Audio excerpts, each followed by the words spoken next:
Hey guys, what it is your girl Cadillac. Yes, I am Cadillac Dixon. I'm the OG prison wife.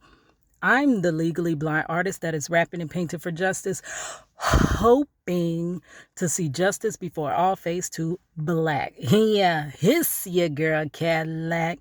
Anyways, we got a guest on the phone. Got my husband Marchello, and we're gonna chop it up with him for just a few moments. How you doing today?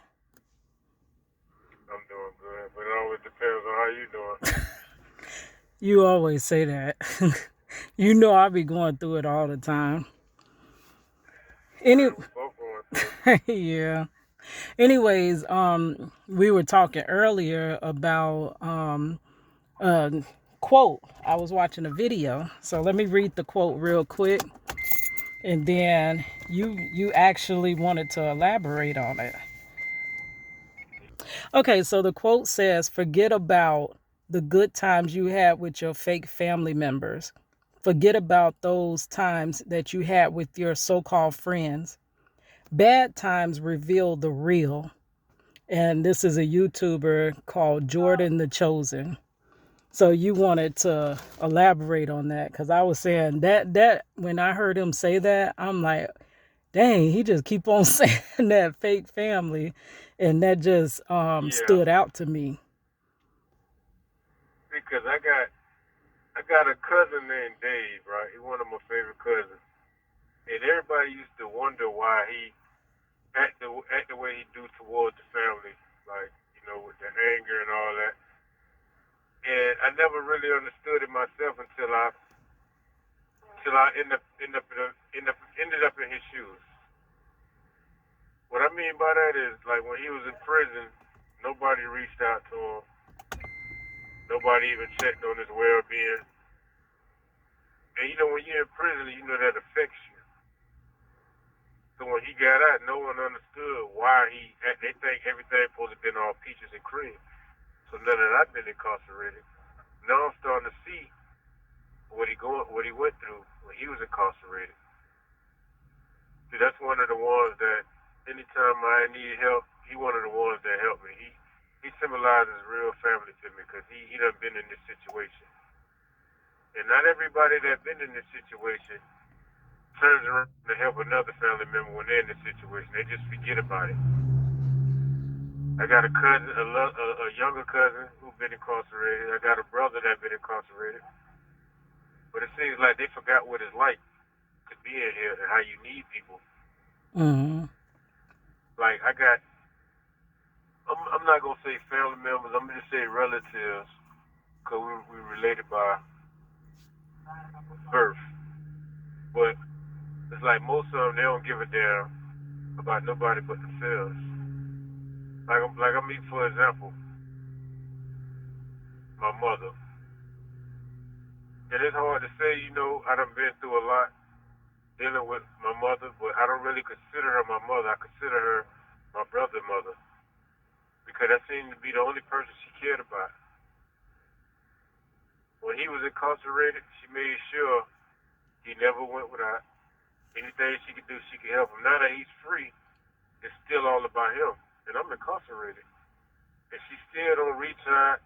She don't make phone calls for me when I when I need calls to be made. She don't do anything. Anytime I ask for help, it's all about my brother this, my brother that, oh my brother this, my brother that. And he's a grown ass man. And when everybody addressed this issue with her, she don't see what she's doing. Cause everybody like, well, damn, what about Marchello? Okay, you gonna help get him a lawyer? But it's like they don't really give a damn about me. It's like she only got one son, so I look at her as my brother's mother. It's sad to say. And think about it, I done tried to have this conversation with her plenty of times, and then she tried to make me feel like the guilty party when I express these things. Like, okay, damn, you don't, I'm your son too, but it's like you feel like you only got one. Shit, if that's the case, I wish he would inherit this vitiligo instead of me. Even though that don't have nothing to do with the topic, but it's like damn, dude, what am I?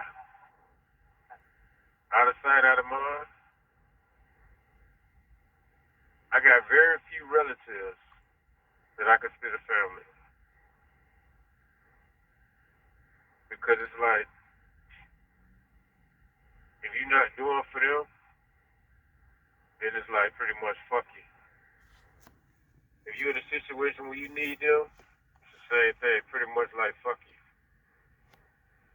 But it's like when you there, oh I love you, this and that, but it ain't really like that. It's just like it makes you wonder what's the true definition of family. What does that actually mean?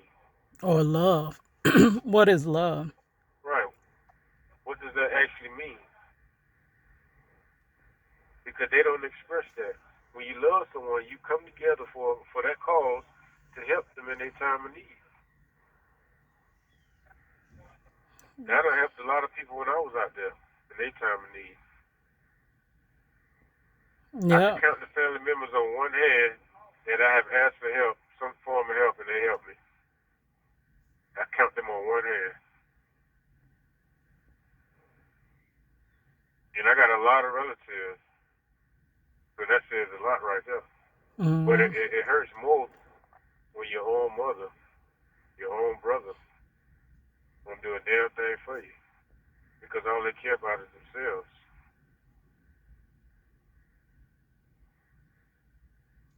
So I can relate to the topic that he spoke about. Cause my definition of family consists of you, my daughter, my granddaughter, my grandmother, my cousin Dave, my cousin Ebony, my cousin Anna, and my aunt Marlene. After that, it's like fuck everybody else on that side. Then I got my little nephews, Joel, Isaiah. So you Got my little you niece, naming names. Mariah. This No, is these are this people like that I consider family. this like Tupac and I'm Biggie. naming the They people that I consider family, huh? when Tupac was actually calling out shots, calling people names for real. Right. Yeah, it's just to be honest, you've been down a long time. You were Yep. arrested in 2001. We about to be Yep. in 2023. Yep. 2023. And I'm like, it ain't never occurred to nobody that maybe we need to get this man home. Like, okay, we played around over the first 5 to 10 years, but okay, something ain't right. We need to do something. And I keep thinking people gonna come to that revelation. But see, that's what bothered me so much. I had to realize that that's not gonna happen. I'm waiting on a revelation to happen that's not going to happen. That's not going to be the saving grace. If it wasn't for you, I'd have been left for dead from day one. I'd have been left for dead from day one. And that's the part that gets me because while you still in my corner fighting for me, you got those that call themselves my family taking advantage of you. So that go to show you right there that people don't give a fuck about nobody but themselves. Nobody but themselves. I So when can't you see that, honestly understand that way of thinking though. Of take care that I think this is I'm, why I keep hitting problems because I don't understand that way of thinking. I can't say it's hereditary because it's definitely not hereditary. That's just the way people are. Some people become. That's just how they are. I don't know. They just take, fuck everybody else. And then when you point it out to them, they want to guilt trip you and make it seem like you wrong. Like you at fault. Yeah. Like what you doing for them just ain't enough. Like you're obligated. See, that's another thing. I don't feel like they even obligated to help me because I know how they are. I know where their priorities lie at. I've been knowing this for a very long time, so it's really didn't come as a surprise. But the one It didn't come thing as a I surprise. believe, if the tables were turned, because that's how the story ends. You know that, right? Every Right. story It's just like ends in in the that Bible, manner. like the book of Job. It's like the book of Job. Job had everything taken from him, and he received it back tenfold. So when I receive my blessing, I'm gonna just act the same exact way, out of sight, out of mind. When I get out, I won't have nothing to do with none of the people, except for the ones I named. Everybody else, pretty much fuck them. That's just how I feel.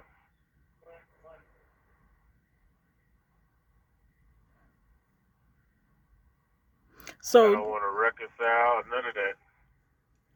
so you kind of went into it a little bit, but what are the things that you do need from somebody on the outside that you can't do yourself? Calling different lawyers, talking to different lawyers about my case, doing research, stuff like that. Every now and then, help me with commissary, take the burden off of you. Simple things. Sometimes when we might be going through situations here with this administration, okay, call the higher ups. When people don't hear from me for a long period of time, call to find out through the institution what's going on. Simple things. Just take the initiative to show that they care. Mm. But if they don't care, shit, there really ain't no need of them doing these things. And that's what I've been getting shown, that they don't give a damn. They gonna continue to go on. This life ain't even like when I speak to my cousin Dave. He be like, well, why your mama and man? They ain't get no lawyer yet. I be like, man, she don't care. She don't care about dying in prison. Only thing that matters to her is my brother. As long as my brother alright, she alright. I could die today and she won't probably shed an tear. If she do, it'd probably be of guilt. Then again, I don't think she'll shed no tear. It don't really matter though. But that's how it is. Prison teach you who's there for you, who love you, who don't love you. It makes the distinction to who's family and who's just a relative. Yep. And in the end, well, that's exactly what he was saying. Basically, no matter even if you did put them first, they're going to be the same way 5 years from now, 10 years from now. So at some point in your life, True. you got to put yourself first. And that's where I believe I'm coming to that point in my life. I got to come first. If I want any portion of my life, if I want you home and I want to be with you as my husband, not through phones and not through miles and miles and miles away, I got to come first now in my life. You come first in your True life. indeed. And I mean, you got to stop helping them Yep. because if they don't care about me, they definitely don't care about you. Many people I know don't care about me. I always had a saying that I'm nobody's favorite person. I am not nobody's favorite But person, and I've known that for a we minute. need to start treating people. We need to start categorizing people and put them in their particular categories. They don't give a damn about you. Chunk them to the left. Don't go out your way to help them. Yeah. And these are things I guess So you. come to this new year, Uh huh. coming this new year, we got to do things totally different. Yeah. No more sacrificing for people that don't give a damn about us. That's over with. receive our blessing from our compassion towards others. The Creator know you know our hearts, you know our spirits, you know our characters. Yeah, anybody And it ain't that's no daring us to go out our way, huh? yeah, anybody that's listening, check that description box. If you care, go to the description box. I got plenty of information showing you can see how this man is wrongfully convicted. This ain't just me blowing smoke out my nose or whatever, or him just, how they say everybody innocent when they get to prison. No, baby, I got facts. I've been trying to present it to everybody from the get-go. Like I was saying, from my space time. What was that, '06? But he been gone from 2001. I've been on this from 2001. This man had no bond. I alone paid a lawyer to help him get a bond. He got out. That was the one affordance of you and money being able to build a bond, because they took that. They meant to take that, but they couldn't take it all the way. Only one. That's a lot of weight to carry alone. That's why a lot of time when I first met you, I was a joyous, happy, laughing person. But when you carry that alone, it takes that joy out of you. I'm ready for joy. I'm ready for you to come home, and I'm ready to go ahead and like I always say, go on to bed. We gonna get there. Got strangers out there. We definitely gonna get there. Strangers getting up trying to help us before DNA, before blood. That's crazy, but that's what it is. All right, well, I'm gonna wrap this up. What DNA stand for? What? Don't necessarily account for shit. What's the S? What's the S part? I just told you. DNA don't necessarily account for shit. All right. Terminology. So we gonna wrap this up because it's getting hot in this car. All right, guys. It's your girl Cadillac.